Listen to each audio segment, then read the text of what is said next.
قابلتون رو نداره شده 2300. بله حتما. کیف پولم نیست. اشکال نداره عزیزم، من حساب میکنم. ای بگردون دست درد نکنه. ما اصلا بهش گفتم شما چرا؟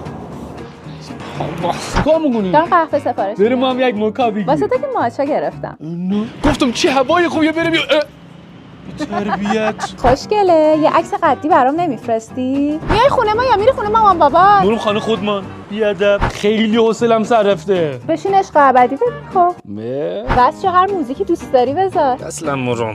بریم یه کلبش بزنیم؟ ای بابا خوشم نمیاد با این دوستات میگردی یا لبوبو دوست داری برات بخرم؟ نه دستکش با دوست دارم. بی تربیت. استریم دیدی؟ پیجتو پیوی کنم. خوشم نمیاد زیدم پابلیک باشه.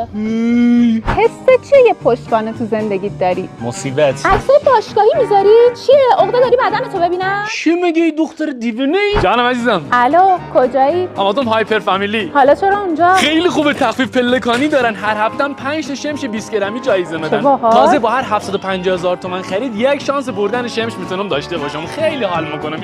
سیب قابلتونم نداره 3800. بله حتما الان مگه نگفتم همه هزینه هات با منه؟ بفهم.